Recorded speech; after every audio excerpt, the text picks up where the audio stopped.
dan kepalanya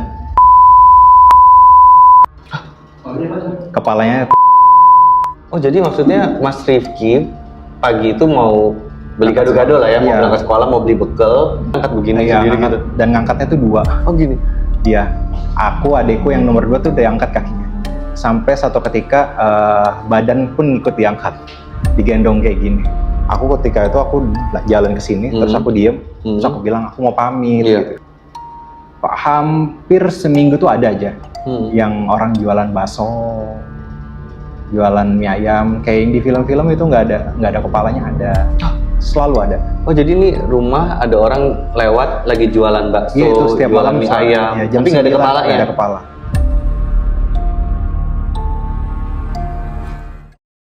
Halo teman-teman misteri, selamat datang lagi di Lari Malam Misteri. Buat kalian pecinta horor, misteri dan juga konspirasi, kalian wajib buat subscribe channel ini. Dan jangan lari, karena derajat kita lebih tinggi dari mereka.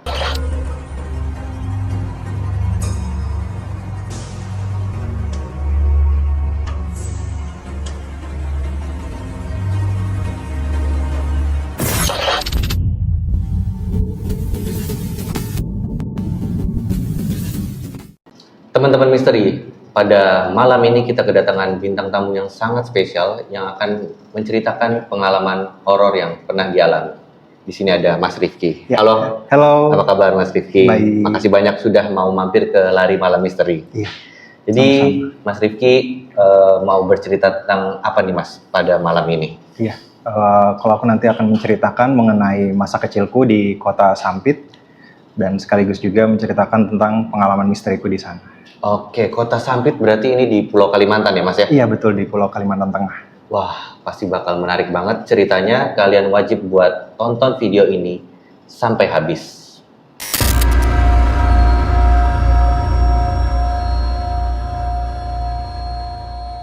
Oke, Mas Rifki, ini akan menceritakan pengalaman yang pernah dialami di Kota Sampit ya? Iya, betul. Ini berarti pengalaman masa kecil Mas Rifki? Iya, betul. Boleh diceritakan mungkin ini kisaran tahun berapa Mas? Ini kisaran tahun 2000-an.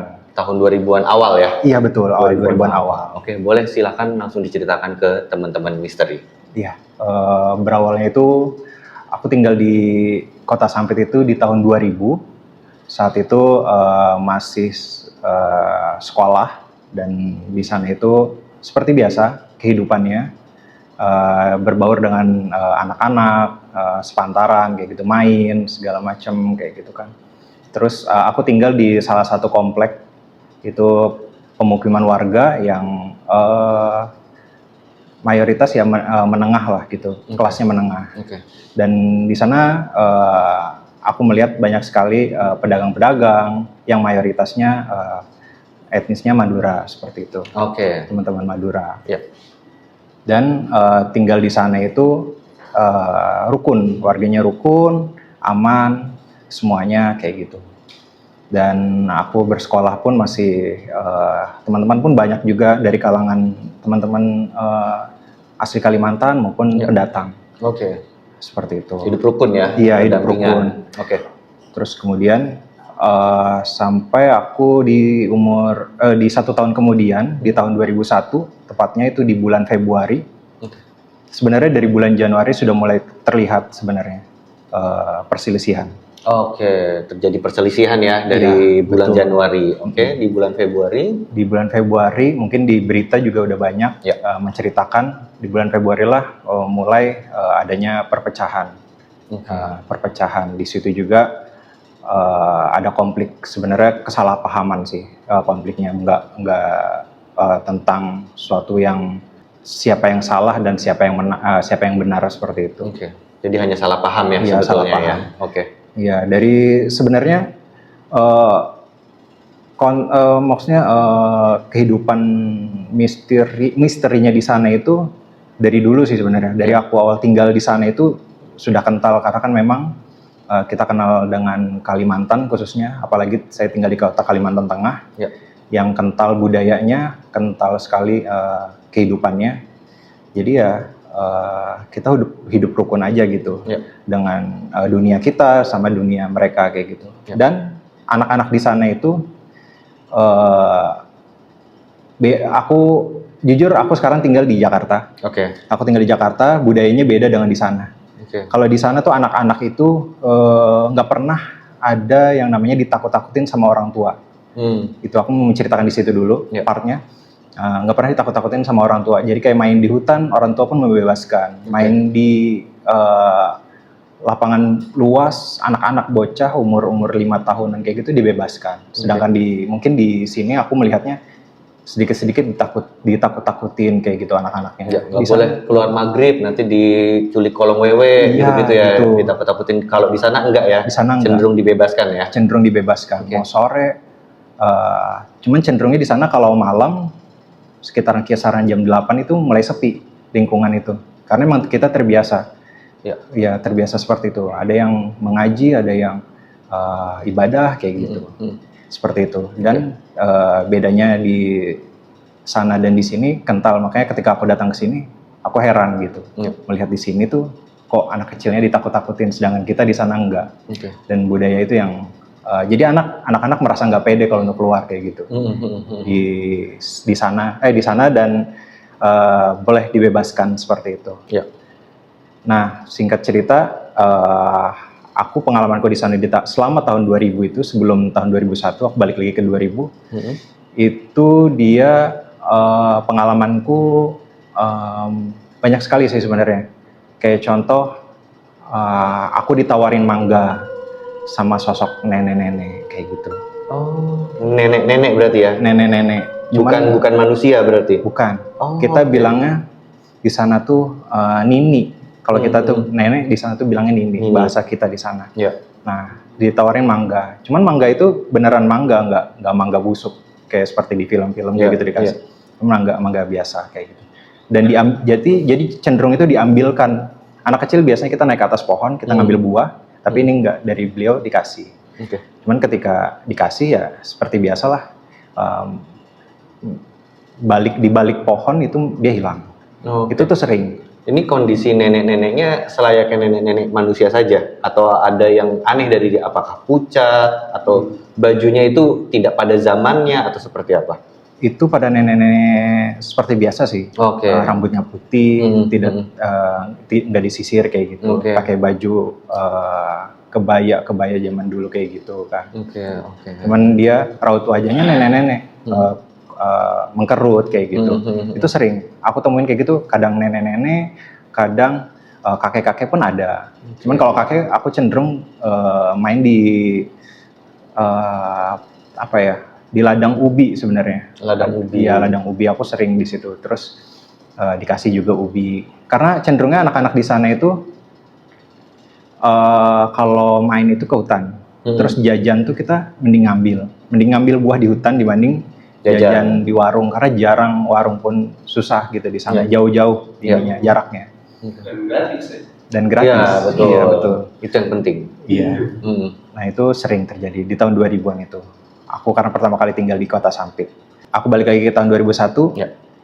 Lalu itu aku sekolah di sana. Mulailah adanya konflik ini gitu.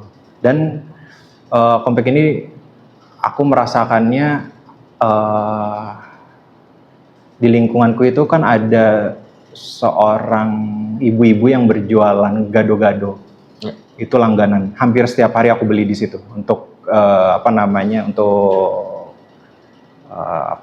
bekal kayak gitu waktu sekolah itu. Sering aku di situ.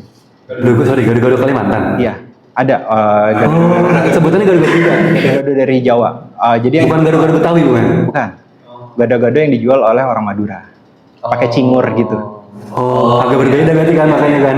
Rujak cingur mungkin kalau di Jawa Timur situ ya, sejenis itu ya, karena memang mirip-mirip sih. Dari sayur-sayuran pakai bumbu kacang juga kan? Iya, betul. Iya, betul. Kayak gitu. Itu aku langganan di situ. Nah, di 2001 aku udah melihat, aku keluar dari rumah, aku udah melihat, kita bilangnya sih mbok sih sebenarnya di sana. Panggilan mbok. Kalau aku biasanya minta dibuatkan, aku buatin gado-gado karena persis ada lapangan di depan rumahku. Kondisinya. Dia jualan di lapangan itu. Tiba-tiba si mbok udah nggak ada. Kondisinya itu ya sudah meninggal kayak gitu. Iya. Dan kepalanya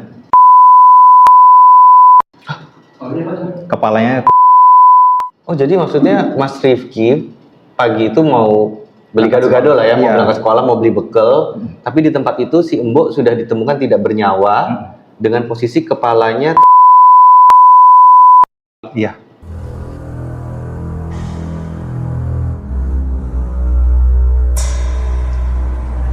Itu.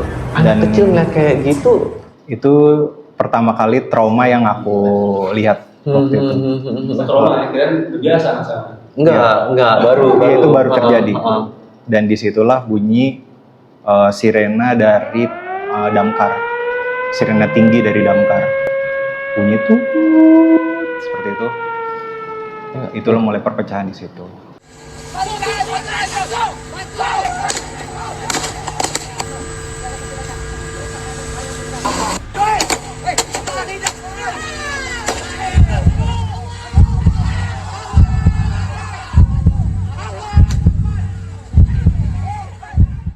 Lalu aku kebetulan ada saudara paman atau biasa uwa sih kita bilangnya. Uwa itu dia lalu mobil polisi datang. Kebetulan bapakku itu lagi dinas keluar kota. Oke. Jadi di rumah itu kondisinya ada aku dan ibu aja berdua.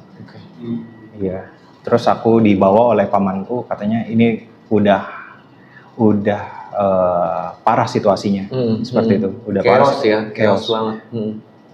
Kita amankan gitu. Kita nggak bisa keluar dari pulau ini. Kita nggak bisa keluar dari kota ini. Oke. Diamankan di rumah paman, di rumah uwa. Diamankan di rumah uwa, biar kondisinya membaik gitu. Karena ibuku saat itu lagi hamil kebetulan. Oke. Lagi hamil, lumayan besar hamilnya. Karena di 2001 itu ibuku itu masih dalam kondisi kontrol sih. Oke. Karena dia hamil 5 bulan. Oke. Ini adiknya Mas Rifki berarti Iya, ya? betul, Oke. adik. Oke. Itu kita nggak bisa keluar nggak bisa keluar dari kota Kalimantan Tengah, di Sampit. Iya. Nggak bisa keluar. Akhirnya kita di rumah Uwa, dan Uwa itu punya rumah tingkat 2. Nah, karena anak kecil itu excited melihat sesuatu, aku naik ke atas. Oke. Ke atas, ke rooftop, aku ngeliat semua dibakar habis.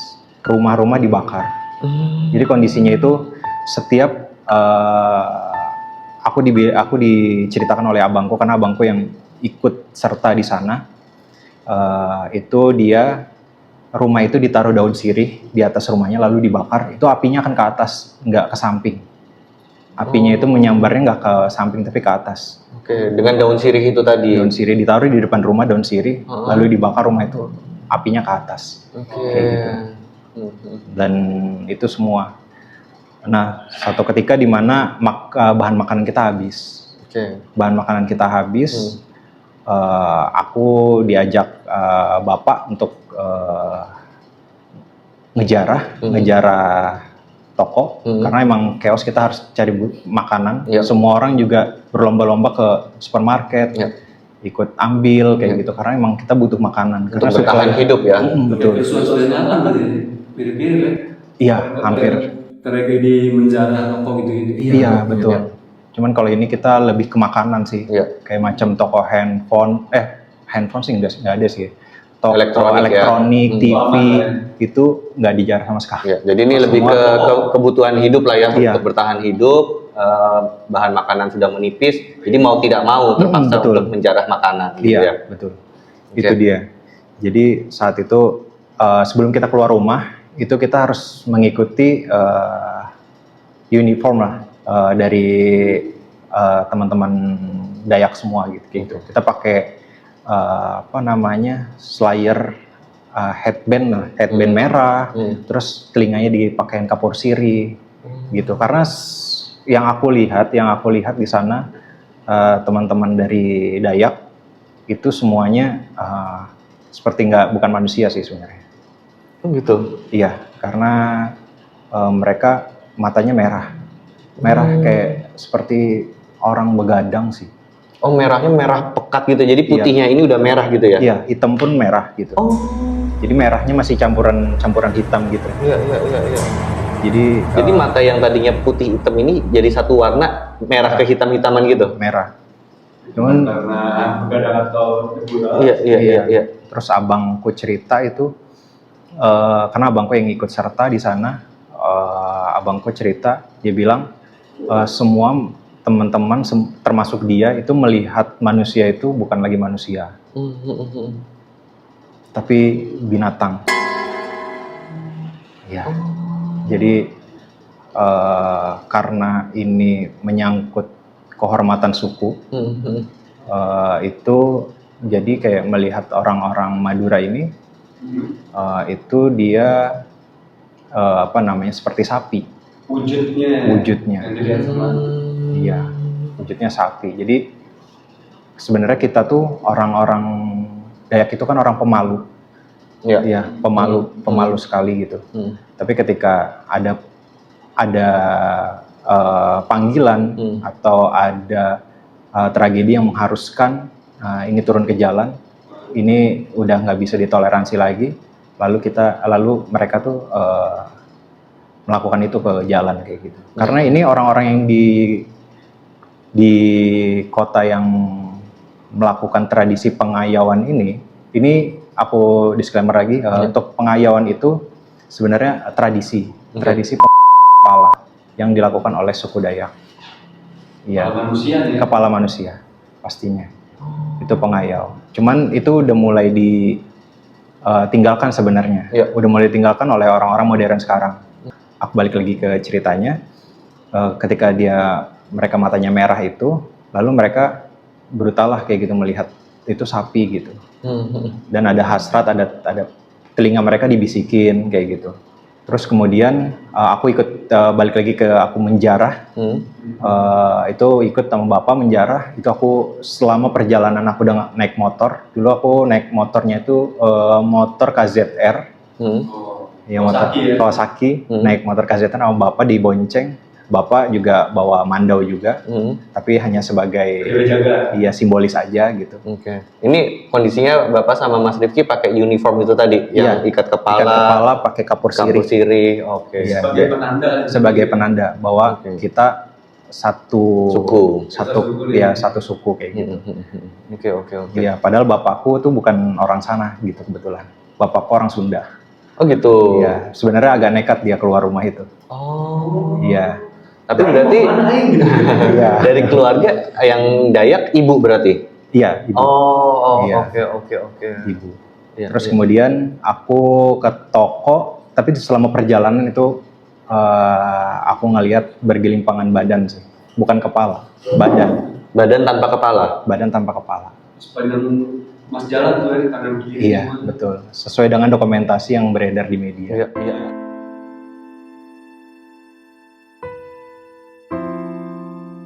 Itu chaos banget sih untuk anak kecil SD mungkin waktu itu ya? SMP? Masih lebih kecil lagi, Tek. Oh. Kakak kalau besar. Maaf. Iya, Makanya aku tuh itu sempat. pemandangan yang sangat-sangat horor Tapi sih. udah di atas 4 tahun ya? Iya. Iya, Betul. Itu awal mula sih aku nangis sih, waktu ngelihat si Mbok udah nggak ada. Itu aku apalagi nangis. orang yang dikenal kan, gitu Iya, kan? karena Iya, dia iya. terkenal baik banget. Ibu pernah ditinggal. Karena Madura. Oh, si Ibu tuh Madura. Iya. Oh. Dan ketika itu aku nangis itu sepanjang perjalanan di mobil karena aku ngelihat ke arah belakang, ditaruh di belakang pakai mobilnya itu mobil apa ya, mobil penculik Sairina gitu dulu yang terkenal, Jeep gitu ya? Jeep gitu. Oke. Tough gitu kali ya. Iya, tough kayak gitu, dibawa pakai mobil polisi kayak gitu kan. Aku yang tadi diselamatkan ke rumah Uwa ya, iya, naik mobil ini aku ya? ngelihat ke arah belakang. Itu ketika aku ngeliat ke arah belakang itu sirene berbunyi, terus kemudian orang kocar-kacir lari semua bawa orang suku Madura bawa celurit, siap perang lah gitu. Iya. Cuman yang ditempur bukan manusia ini dia. Sekelibat aku melihat mandau terbang. Mandau tuh semacam pedang ya? Iya, senjata tradisional suku Dayak. Oke. Itulah mandau terbang itu, aku sempat sekelibat beberapa pisau terbang dari di atas pohon. dan itu yang dilawan oleh mereka.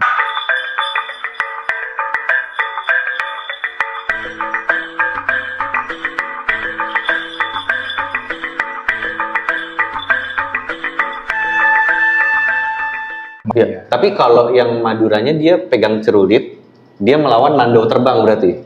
Manusianya dilawan juga. Oh. Cuman dia nggak tahu kalau ada mandau terbang itu kondisinya. Oh, oke, Iya. oke. Jadi ya dia lagi fokus sama manusia, tiba-tiba ada mandau terbang ke dia Iya, gitu ya. Pegang kipas nih.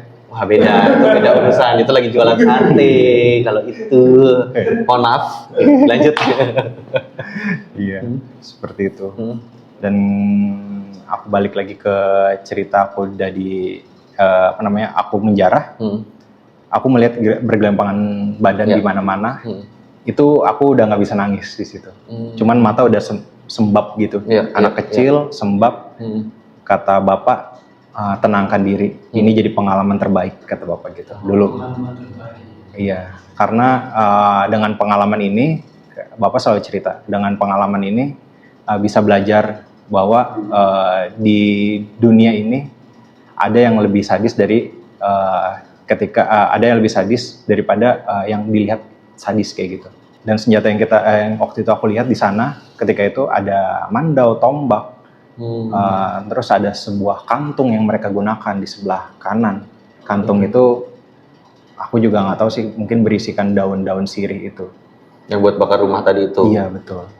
Bakar rumahnya seperti biasa, pakai bensin, pakai minyak tanah, disiram-siram, dibakar. Tapi apinya nggak pernah menyambar ke kanan atau ke kiri, tapi ke atas ya.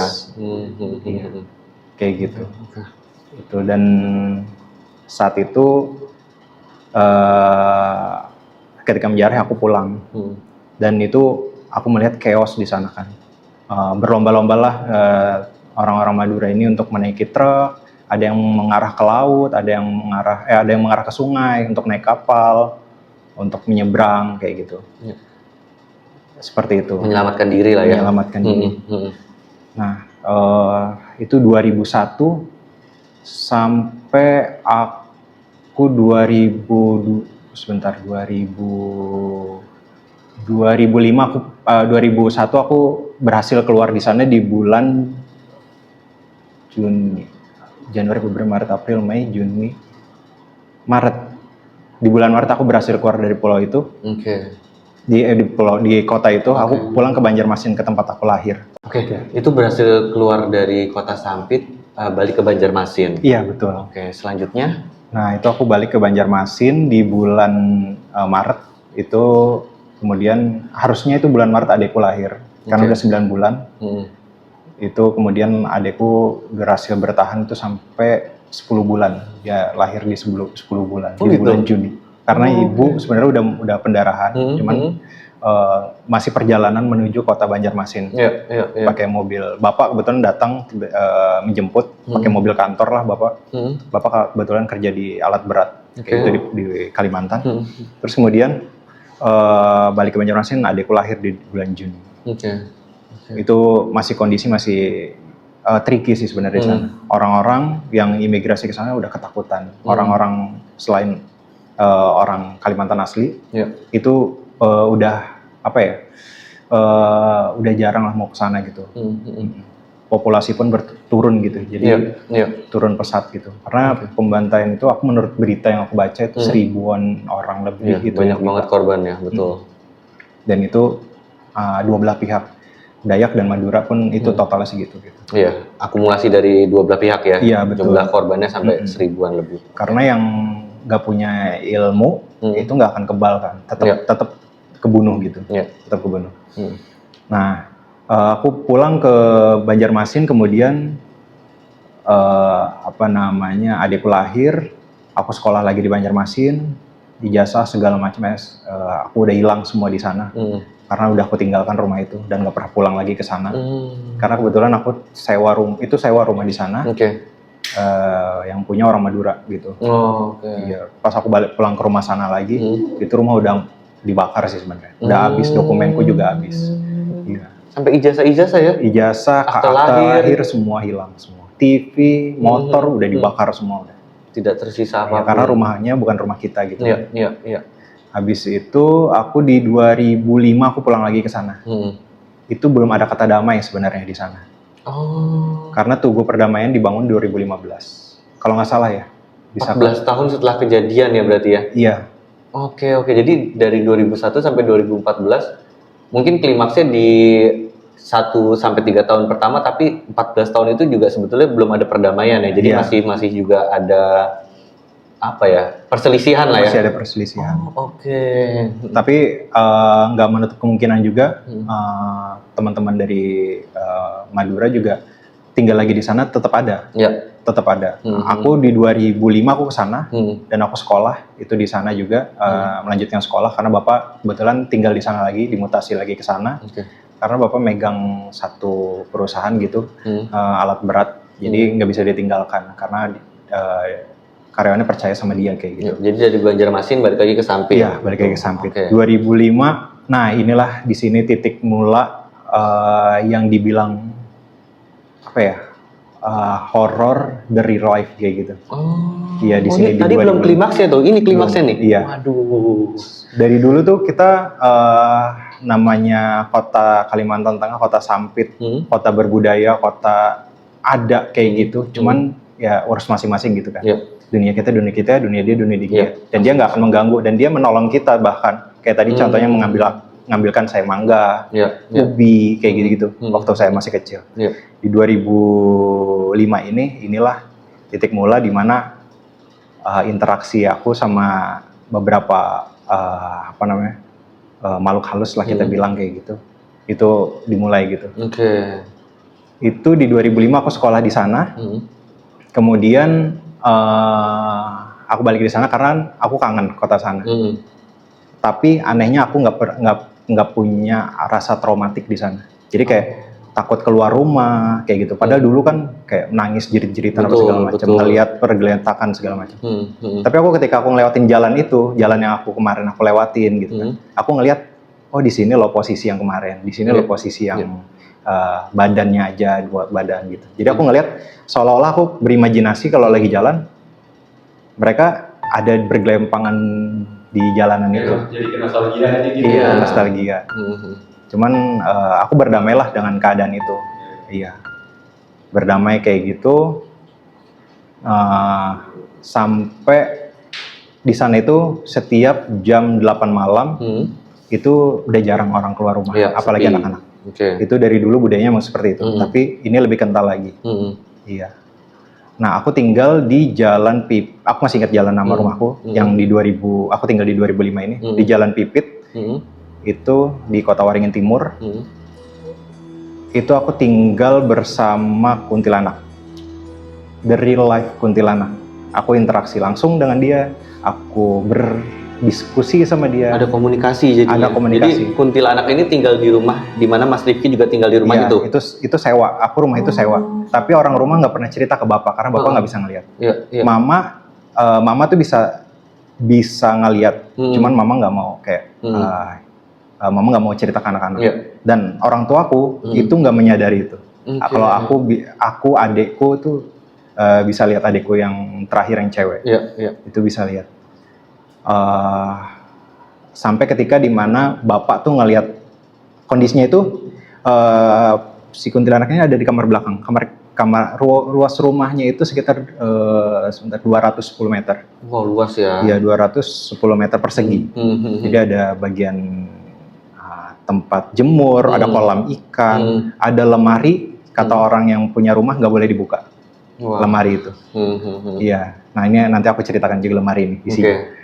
Terus aku tidur di kamar belakang. Bapak nggak pernah mau tidur di kamar belakang, tapi aku tidur di situ dengan adikku yang nomor 2, ya, yang lahir aku bilang tuh lahir tragedi dia ini. Iya, yang sampai 10 bulan tadi itu ya. Iya, sampai 10 bulan. Terus kemudian ibuku, bapakku tidur di kamar tengah karena di depan ada ruang tamu. Singkat cerita itu aku tinggal di sana kurang lebih setahun. Kejadianku sebelum setahun itu aku udah berinteraksi dengan mereka. Awalnya itu rambutku terbang sendiri. Itu aku lagi tidur, kakiku terbang sendiri. Bapak udah menyadarin itu. Cuman bapak nggak percaya cerita-cerita aku gitu kan. Sorry, Karena orang agak tua- motong. Terbang sendiri maksudnya lagi tidur terus kakinya ngangkat begini Iya, sendiri ngangkat- gitu. dan ngangkatnya tuh 2. Oh gini. Iya, aku adekku yang nomor 2 tuh udah angkat kakinya. Sampai satu ketika badan pun ikut diangkat, digendong kayak gini.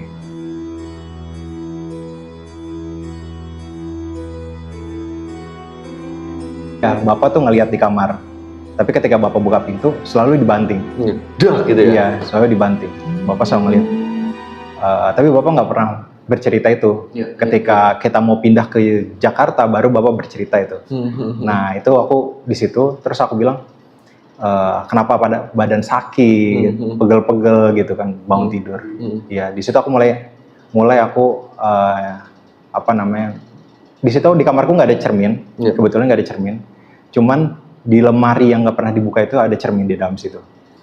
Nah itu nggak pernah, dia nggak pernah ngeluarin wujud, walaupun aku dari dulu udah berinteraksi gitu kan, dari tahun 2000 aku udah berinteraksi, cuman dia nggak pernah ngeluarin wujud, nggak pernah memperlihatkan wujudnya, perempuan itu. Tapi ketika aku buka lemari itu, dan aku penasaran, anak kecil tuh penasarannya Iya, tinggi, betul. dan lemari itu dikunci dengan kabel tis aja. Iya. Kondisi itu aku cuma berdua sama adekku, Iya. terus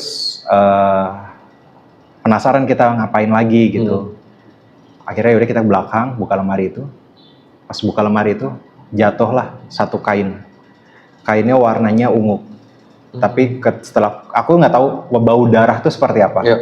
Karena aku lupa di waktu kecil bau darah itu seperti apa. Tapi aku cium bau amis. Jatuh ada ungu, ada kuning, baju-baju zaman dulu lah kayak Ada gitu. beberapa baju Iya, yang jatuh. Oke. Ya, dan beberapa buku ada di dalam situ. bukunya. Dan di situ ada kaca, di lemari dalamnya ada kaca. Nah, pas aku intip kaca itu, di belakangku ada dia gitu. Pertama kalinya sosok Pertama itu, kali itu memunculkan diri lewat Dan itu pantulan dari siang. cermin. Dan itu siang.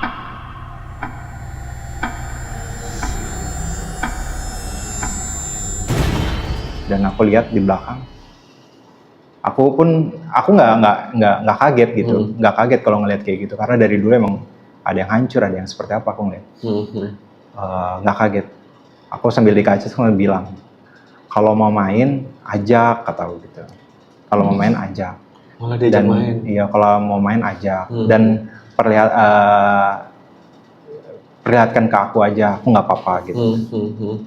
Dan di situ dia masih nggak mau. Dan satu ketika ibuku hamil, terus lahiran di umurnya di 2006 itu adikku lahir, yang cewek. Ya itu 1 tahun bersilang ya, 1 tahun bersilang. Kita nggak pernah berinteraksi sama si kuntilanak ini, yang cewek ini, karena dia wujudnya memang pakai dress putih gitu, pakai dress putih. Cuman ya itu bekas gorokan Di lehernya ini. di lehernya putus, iya, di lehernya putus ke bro kayak gitu. Dan itu selalu dimunculkan ke aku gitu. Berarti otomatis itu wujud mereka yang aslinya kayak gitu. Dalam kondisinya seperti itu gitu. Tapi aku nggak ketakutan sih sebenarnya itu. Terus berarti udah nggak ada tangannya atau ada bekas? Bekas sabetan aja gitu. Dan dia pakai dress putih. Dia nggak mau bercerita di 1 tahun itu, ketika adekku yang cewek lahir, bayi itu, barulah di situ aku bilang, adek jangan tidur di depan TV, karena di depan TV di living room, adek tidur di kamar bapak aja gitu kan. Di sana udah banyak ayat-ayat Al-Quran kayak gitu kan, udah ada surat Yasin, kalimat syahadat dikelilingin kamar itu gitu kan. Karena bapak tuh sebenarnya secara nggak langsung dia menyadari kalau di situ udah nggak beres rumah itu. Iya, karena melihat aku terbang itu. Singkat cerita, pas adekku lahir baru dia ngomong, anakku gitu kan. Dia bilang kayak gitu. Bukan, itu anak mamaku gitu. Ngakuin. Iya, itu anakku. Terus aku habis dia ngomong kayak gitu, baru aku bilang, ayo sini duduk di tepi kolam ikan gitu, kan di belakang kolam ikannya. Sini duduk, aku pengen ngobrol. Tapi pakai bahasa Banjar, pakai bahasa Banjar. Dia ngerti. Aku pikir dia orang mana, ternyata dia cerita, aku di sini hidup dari terakhir aku hidup di sini itu di 2001. Pas kejadian. Nah itu balik aku langsung ke nostalgia ke aku waktu itu, nangis aku di situ. Aku nangis. Tinggal di mana? Aku tinggal di sini. Ini sebelum dibangun perumahan ini, aku udah di sini. Gitu kata dia. Tanah kosong itu ada di sini. Dulu kayak perkampungan deh. Oh, ada rumah penduduk. Iya, rumah penduduk cuman perkampungan gitu. Tapi dia tinggal di situ. Aku tanya, kenapa bisa pakai baju putih kayak gitu? Iya. Apakah baju putih ini? Ternyata dia habis nikah di gereja kayak gitu. Berarti baju putih dress rapi gitu. Cuman berumuran darah. Iya. Iya. Dan itu bentuknya kalau kita lihat itu kan katanya kakinya nggak kelihatan gitu kan. Kalau makhluk halus itu kaki. Iya, kakinya nggak kelihatan berarti itu horor kayak gitu. At least aku waktu tahun 2006 itu melihat itu, ya dia berjalan seperti biasa. Ada kakinya ya. Iya, ada kakinya. Mungkin karena imajinasi aku kuat kayak gitu mungkin ya. Jadi melihat itu seolah-olah sosoknya beneran kayak gitu. Iya, dia bercerita lah kayak gitu. Terus aku bercerita tentang suaminya. Terus dia selalu bilang, dia nggelengin kepala, terus dia bilang jangan sebut nama itu. Iya. Jadi dia berceritalah tuh. Awal mula kita nggak tahu cerita dia itu benar atau enggak. Iya. Tapi dari dia sendiri yang bercerita, dia bilang, aku ketika menikah aku ditinggalkan, lalu aku dibunuh, selesai gitu. Tapi yang bunuh bukan suaminya kan? Nggak tahu. Oh bukan. Tapi ditinggalkan oleh suaminya. Makanya dia sampai hari itu menunggu suaminya di rumahnya dia untuk mungkin ya kayak gitu. Terus di suara gue, berarti lu pas ngobrol kayak gini posisinya nih. Posisinya kakiku ngatung sih sebenarnya. Ya Di kolam ya? di kolam ikan. Iya, ngobrol kayak gini. begini. Iya. Cuman dia agak jauh sih sebenarnya. Oh nggak terlalu dekat. Iya, nggak terlalu dekat, agak jauh.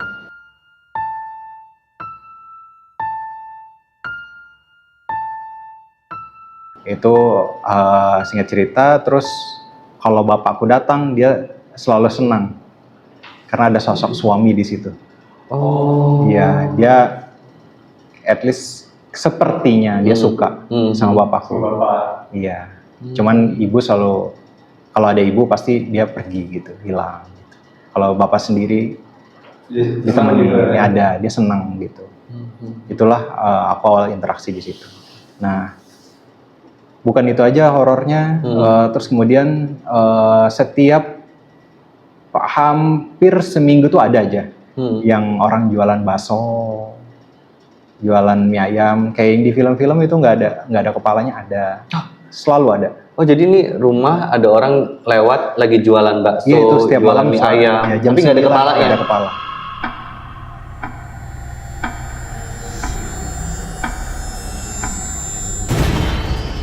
Tapi dia bunyiin suara itu. Ade pasti kalau udah dengar suara itu nggak berani keluar. Kita soalnya berpikirnya bahwa itu bukan orang, kecuali dia ada suaranya kayak bakso gitu, manggil bakso, mie ayam kayak gitu. Itu baru kita lihat jendela. Tapi kalau udah nggak ada suara, itu pasti udah Nggak benar ya, bukan gitu. manusia. Nah kebetulan di depan rumahku tuh ada pohon mangga. Memang ya yang namanya makhluk halus tuh suka dengan pepohonan. Iya, dia menaruh rumah di situ. Iya, kebetulan waktu itu ada kakak yang yang ngertiin seperti itu. Dicarilah pusakanya kayak gitu. Ke pohon Mangga, karena dia merasakan di sekitaran situ. Pusakanya kayak gitu. Tapi ada, cuman kakak udah nggak berani ngambil karena memang itu dia yang punya rumah. Kayak gitu. Ini kakak yang turun ke lapangan waktu tragedi Sampit itu atau beda lagi? Beda lagi. Oh beda lagi. Iya. Oke. Iya kayak gitu. Dan aku itu di situ mengalami itu dari 2006 itu ketemu sama dia, 2007 lalu sampai tahun 2009 itu aku tinggal di situ. Sampai dia seakrab itu. Sama kuntilanak ini ya? Iya. Oke, udah hidup berdampingan lah ya? Iya, makanya adekku yang yang cewek yang paling bayi dulu tuh. Yang diakuin anak ini. Iya, yang diakuin anak selalu dipegang kepalanya. Iya, dipegang kepalanya dan dia selalu, iya kalau dia ada selalu kayak manja-manja gitu. Yang menyayangi Iya. anak ibu gitu. Adekku kayak gituin ibu gitu kan. Iya. Dan kita tuh pindah ke Jakarta itu penuh drama juga. Iya. Tiba-tiba pintu nggak bisa kebuka. Gitu. Kalau udah mau pindah, Mau pindah. malah nggak bisa keluar gitu. Iya, 2009. Jadi kayak seolah-olah ditahan ya sama Iya, dia, ditahan. jangan pergi lu gitu, jangan pindah gitu. Iya betul. 2009 itu pintuku nggak bisa kebuka di Jalan Pipit itu. Aku sampai bapak sampai nelpon RT buat minta bukain, security buat minta bukain. Dobrak lagi. Iya itu nggak bisa karena dia gimana ya? Dia bukan nahan pintunya, tapi energi dia yang nahan pintu itu. Menurutku ya sekarang ini kalau aku Iya. pahamin lagi. Ya, ketidakrelaannya keluarga ini Iya. pergi ya. Iya. Dia merasa ditinggalkan, yang nggak mau, dia menahan dengan energinya. Terus ya aku coba samperin dia. Dia itu ada di lemari itu. Di tempat tinggalnya ada di lemari itu. Di lemari dia. Iya. Kejadiannya di lemari itu. Makanya orang zaman dulu tuh suka cerita, jangan kalau ada darah tolong dibungkus dan dibuang sejauh mungkin dari rumah. Entah darah apapun, darah haid, darah apapun, sampai darah kurban pun kan dikubur di tanah kan. Nah itu nggak boleh disimpan kalau darah, gitu kan. Nah ini darah kering disimpan di dalam lemari, ya kan. Terus habis itu dia tinggal di sana. Nah itu aku datang ke lemari, mau kemana? Kata bapak tuh, Iki mau kemana? Mau datangin si kakak gitu kan. Di belakang, siap. Kata bapak, jangan ke belakang. Enggak mau datangin kakak, pamit dulu gitu. Udah. Terus sama bapak diikutin ke belakang. Terus aku ngomong di lemari itu. Aku ngomong, kakak kita pamit gitu kan. Pakai bahasa Banjar. Ulun pamit dulu gitu. Kita mau pindah. Bapak udah nggak di sini lagi kerjanya, bapak pindah ke Jakarta. Gitu. Nah, nangis sih sebenarnya, nangis, sesedekah nangis. Itu lemari semua buku. Nah ini yang terjadi di film-film ya. Film-film kayak di horor. Semua isi lemari keluar. Dan saat itu juga kayak gitu. Iya, langsung geter gitu, energinya mungkin terlalu kuat kali ya. Geter, barang semua keluar semua. Mental semua. Itu karena mungkin kesedihan. Itu bapak langsung gendongku, langsung lari, langsung tendang-tendangin pintu gitu kan. Karena kita pengen keluar gitu kan. Akhirnya aku nggak berontak sih. Aku bilang jangan. Aku bilang harus pamit dulu. Harus pamit dulu karena nggak bisa atau gitu. Terus akhirnya aku ngobrol lagi sama dia, kataku, udah nanti ada orang baru. Nanti juga disampaikan ke ke yang punya rumah gitu. Sorry. Ketika nah pas serah terima kunci kan kita balikan lagi ke rumah orangnya datang pakai motor, orang yang punya rumah aslinya datang pakai motor, terus aku serah terima kunci, terus dia bilang gimana perasaannya, gimana bapak tinggal di sini gitu kan. Maaf ya, kita nggak ngasih tahu di sini ada cewek kata gitu. Ada cewek. Baru bapak di situ percaya. Bapak percaya bahwa ada sosok gitu, ada sosok cewek. Aku selalu bilang ada cewek di sini pak, ada cewek gitu. Tapi nggak pernah dipercaya ya? Iya nggak pernah, karena kita anak kecil tuh biasanya halu gitu, halusinasi kayak gitu. Terus temanku juga dulu waktu sering nginep di situ, waktu sekolah selalu pulang, selalu kabur. Nggak berani ya, takut ya. Mereka bercerita kenapa? Iya nggak pernah cerita di sekolah pun nggak pernah cerita. Sorry yang tadi yang bilang energi itu kan dari barang-barang lemari keluar semua, tapi visual yang kamu lihat apakah itu dikeluarkan oleh si sosok ini gara-gara cewek kamu gitu, atau kamu lihat dia diam aja tapi Dia diem di samping lemari, ini posisi lemarinya, dia diem di sini berdiri, tapi dia ngegerem. oh jadi bukan kalau visualnya bukan diam, Bukan, tapi dia ada Energinya. Ya, dia oke. sebenarnya dia kesal, dia teriak, teriak dia itu kalau di film itu menceritakan kalau makhluk halus itu kesel, pecah kaca gitu, kayak pecah lampu gitu. Ya visualnya kayak gitu, visual pecah, itu energinya kan. Mungkin seperti itu kali ya energinya. Karena aku ngelihatnya tuh posisi fisiknya, posisi kelihatannya itu lemari dia lalu dia ngegerem, kayak tangannya kayak cewek ngambek gitu, Iya. wah gitu, nangis gitu lah, Bukan nangis. dia menyentuh benda terus dilempar ya. Enggak, Iya. iya. Berarti Bapak kan ngikutin Mas Rifki ke kamar kan, yang Mas Rifki bilang mau pamit. Terus berarti Bapak ngelihat ke lemari itu. Iya, ke lemari. Berarti Bapak ngelihat kejadian itu dong, di mana buku-buku semua Iya, mental dari lemari. Makanya Mas Rifki langsung digendong ke Iya depan betul. gitu ya. Karena bapak waktu itu kondisinya kan ngikutin ke belakang. Bapak karena tahu waktu itu posisi aku yang terbang itu, bapak ngelihat. Jadi dia nggak mau aku terjadi apa-apa. Betul, betul. Jadi ngikut ke dapur. Jadi ada pintu sebenarnya ke arah kolam ikan gitu. Pak, pintu dan lemari di pojokan kanan. Karena di sini tembok, di sini kamarku. Oke. Kamarku yang sangat luas lah gitu dibanding kamar bapak. Lemari.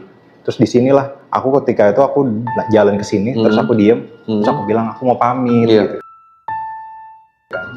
Aku mau pamit, itu ngegereng, terus akhirnya kesel dia, lemari itu keluar semua, barulah aku berdiri di samping dia. Terus kecilnya aku tuh nggak begitu menyadari ya. Aku tuh coba ngerangkul dia. Jadi nggak ada rasa takut sama sekali ya, Mas Iya. Rifki ya? Iya, Walaupun dengan Wujud. kondisi dilihat ya baju berdarah. iya. Berdarahnya itu sebenarnya di sini, di sini kepotong. Darahnya tuh di sini aja, Oke. di sini sama di sini. Oke. Ya, cuman bawahnya itu nggak berdarah sih sebenarnya. Dress Gas gitu. putih saja ya. Darah kering gitu di sini. Iya, Oke, oke. Terus fisik bentuk muka seperti cewek pada umumnya, rambutnya panjang. Ya, cuman di mukanya itu muka Indonesia sih. Nggak ada muka yang spesifikasikan ini etis mana kayak gitu. Iya, enggak. iya. Iya, terus aku rangkul. Ketika aku rangkul, dia udah reda, terus dia bilang hati-hati ya di jalan sana gitu. Itulah cerita yang aku kasih gitu kan. Aku ceritakan juga ke bapak. Itu ngapain kayak gitu tangannya, kata bapak gitu. Ngapain? Aku sebenarnya megang dia nggak bisa. Iya, iya. Tapi aku berusaha untuk ngerangkul. Cuman kalau aku lanjutin juga hilang gitu, Iya, nggak iya, bisa. tembus lah ya. Tembus. Kegapai ya. Iya, nggak kegapai. Tapi dia merasa hangat mungkin kali. Iya. Aku di situ beranikan diri sebenarnya. Ketakutan ada. Ketakutan ada. Takutnya kan apa? Kalau ketakutannya itu aku kan dia energinya terlalu tinggi. Iya. Iya, terlalu tinggi. Ketika energinya tinggi itu kita merasa kayak di setengah badanku tuh merasa panas, kayak heartburn gitu loh. Heartburn karena energinya mungkin terlalu tinggi kali ya. Iya. Tapi namanya anak kecil, ya kita nggak Jantung berdetak kan? normal sih sebenarnya. Tetap normal ya? Tetap Ya, normal. tetap ya. Iya. Cuman bagian kepala pusing. Iya, Iya, itu iya, pusing. Terus aku rangkul, terus akhirnya sama dia boleh pamit lah gitu.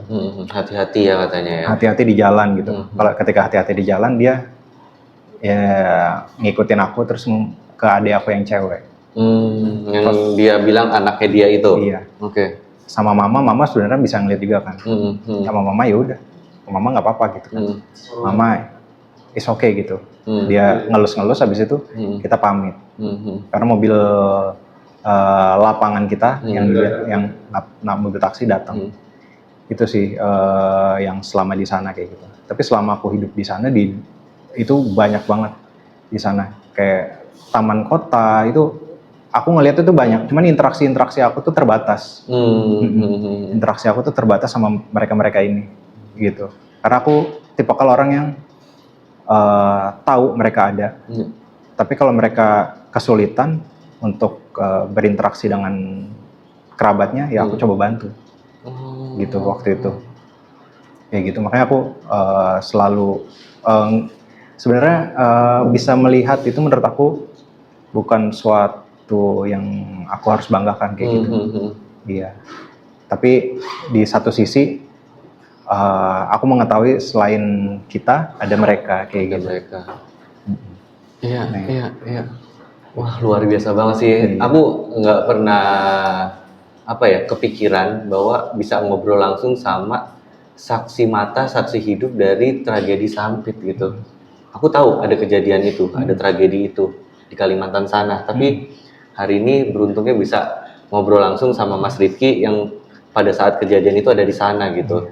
Nah, Mas Rifki, cerita ini bukan berarti kita mau membuka luka lama, bukan mau membahas masa lalu, tapi ini kejadian yang memang benar-benar terjadi, hanya diceritakan ulang tanpa ada maksud untuk menyerang salah satu pihak ya. Kita betul-betul menceritakan apa yang Mas Rifki saksikan pada kejadian, dan itu menjadi background awal dari cerita horor yang Mas Rifki alami seperti itu ya. Pokoknya pastinya Lari Malam Misteri, Mas Rifki dan teman-teman misteri yang nonton, kita coba kirimkan doa pastinya untuk seluruh korban dari tragedi Sampit ini. Betul. Wah, luar biasa banget Bang Angga. Berarti pas terakhir jadi bingung kan? Kan episode kita musik horor atau romantis ya? Ah iya benar. Hati-hati di jalan gitu. Agak kurang fit kontrol barusan ya. Gitu. Oh, oke. Tapi pastinya Mas Rifki ternyata memang punya kelebihan lah untuk bisa melihat mereka yang tidak terlihat oleh kebanyakan orang ya. Iya, betul. Jadi mungkin selain cerita yang Mas Rifki alami hidup bersama dengan kuntilanak di rumah di Sampit ini, masih ada beberapa cerita horor lainnya. Iya. Nah, misalnya teman-teman misteri mau mendengar cerita Mas Rifki, pengalaman horor lainnya, boleh tulis di kolom komen. Kita panggilan. Kita undang lagi. Datang tak dijemput, pulang tak diantar ya. Iya. Kan Bapak kayak denial ya. Iya. Tapi akhirnya pernah nggak Bapak cerita sebenarnya, Bapak pernah ngeliat tuh akhirnya sosoknya? Bapak itu nggak pernah sih ngelihat, Cuma cuma berarti emang nggak ngeliat sampai terakhir yang kalian pindah pun nggak ngeliat sama sekali berarti? nggak ngelihat. Jadi Aku tuh cuma ngeliat kejadian Mas Rifki melayang saat tidur sama buku yang Keluar dari berterbangan dari buku, pakaian lemari. dari lemari. Oh, oke. Semua barang-barang itu keluar, sepatu. Iya, itu aku ceritakan sih ke Bapak waktu itu. Ketika kita udah di Jakarta, itu aku setahun kemudian setelah kejadian itu baru aku ceritakan. Karena aku nggak mau Bapak menuntut sama yang punya rumah. Bahwa ini aku dikasih sewa rumah, tapi rumahnya berhantu gitu. Aku nggak mau. Iya, akhirnya di tahun berikutnya Bapak mengiyakan dan Bapak cerita. Iya, yang punya rumah pas kita pindah cerita. Berarti waktu Bapak pamit pindah dari rumah itu, baru pemilik rumahnya Cerita. menyampaikan ternyata bahwa ada perempuan tinggal di situ gitu ya. Betul. Nah itu dia. Jadi pas aku 1 tahun kemudian baru aku cerita ke Bapak kalau di rumah itu memang aku interaksinya sama perempuan itu. Gimana sosoknya, gimana wujudnya? Itu Bapak bertanya banyak sekali pertanyaan Bapak. Iya, Bapaknya penasaran, pertanyaan, ada nggak yang yang pernah masuk ke kamar kita, tidur di kamar kita, dia lagi ngapain? Itu Bapak pertanyaan selalu banyak kayak gitu. Sampai kayak Mas pernah masuk nggak ke wujud ade gitu, atau ke wujud mama atau bapak kayak gitu, pernah masuk kok ke badan kayak gitu. Bapak tuh cerita-cerita kayak gitu. Malah penasaran ya Malah Bapak penasaran jadinya ya. Akhirnya ayo aku ceritain semuanya. Aku ceritain dari dia tinggalnya di mana, terus dia masalahnya apa, terus kehidupannya kayak gimana di sana, terus dia tuh hidup di sana terakhir kapan kayak gitu. Sampai hari ini pun dia masih ada di rumah itu kayak gitu. Kenapa? Itu aku ceritain. Seperti itu. Jadi malah Bapak yang jadinya penasaran ya, Iya, bertanya tentang perempuan ini yang selama ini ternyata hidup berdampingan dengan keluarganya gitu. Betul. Ya kalau memang ternyata perempuan ini adalah juga salah satu korban, juga kita kirimkanlah doa untuknya supaya bisa istirahat dengan tenang ya. Gitu. Mungkin ini juga wujud dari jin korinnya yang menyerupai atau seperti apa gitu kan.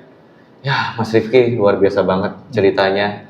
Satu pertanyaan terakhir ya. Boleh dari Mas Angga silahkan. Ini biasa kita menanyakan ini Mas Rifki. Mas Rifki kan hidup berdampingan lah, ibaratnya tinggal satu rumah sama sosok kuntilanak ya. Udah ngeliat langsung segala macam, endingnya agak-agak sedih ya gitu. Kalau misalkan sekarang saat ini dengan posisi Mas Rifki udah di usia ini, kalau ada kesempatan bertemu lagi dengan sosok itu, kira-kira apa sih yang mau disampaikan? Sebenarnya sih terima kasih udah ngejagain keluarga ini.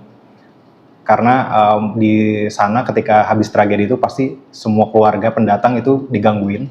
Tapi di rumah di sana itu kita nggak pernah digangguin. Karena beliaulah yang selalu menjadi apa ya, pintu buat kita. Aku tuh ngelihat banyak interaksi yang pengen masuk ke rumah itu, banyak yang pengen datang ke rumah itu, karena kan aku balik lagi ke sana sebagai pendatang jatuhnya. Tapi dialah yang menjadi tameng pertama gitu. Aku ngelihat dia berdiri di depan rumah. Dia berdiri di depan rumah, terus ya yang lain nggak bisa masuk gitu. Maksudnya dia kata, aku nggak tahu sih cara dia ngusir kayak gimana. Cuman ketika ada yang masuk, lewat aja lagi gitu. Sorry, ini maksudnya yang masuk ini adalah makhluk-makhluk goib lainnya. Iya, betul. Gini depan itu. Iya. Mungkin kayak gitu kali ya. Iya, Makanya iya. terus di sana ada pohon mangga itu. Pohon mangga yang nggak pernah tinggi dan nggak pernah berbuah. Oh, yang tadi mau diambil pusaka itu tadi ya? Iya, itu. Oke, jadi terakhir ketemu sama perempuan ini tuh di tahun 2006-2007 ya? Iya. Punya nama tadi? Enggak. Atau kamu namai dia? Iya, aku panggil kakak sih. Kakak ya? Iya, Oke, aku jadi panggil. tanpa pengetahuan Mas Rifki, kita sudah mendatangkan kakak. Oh enggak ya? Agak kabur ya kita ya? Oke, Mas Rifki, ini luar biasa banget. Aku benar-benar happy banget kedatangan Mas Rifki di sini. Ceritanya sangat-sangat apa ya, menyenangkan untuk didengar ya. Ada background ceritanya, ada perasaan kita tuh dicampur aduk, dibuat takut, dibuat ngeri, dibuat terharu, dibuat happy gitu. Sekali lagi terima kasih banyak Ya, Mas terima Rifki. Semoga teman-teman yang menyaksikan episode kali ini juga mendapatkan banyak manfaatnya. Sekali lagi kita doakan untuk seluruh korban tragedi Sampit. Terima kasih banyak buat teman-teman misteri yang sudah menyaksikan episode kali ini. Tidak bosan-bosannya gue dan Angga minta tolong supportnya dari teman-teman misteri untuk like, comment, subscribe, dan juga Di-share biar makin banyak yang menyaksikan channel kita bisa mencapai 1 juta subscriber. amin, paling keras. Sampai jumpa lagi di episode-episode lain dari Lari Malam Misteri.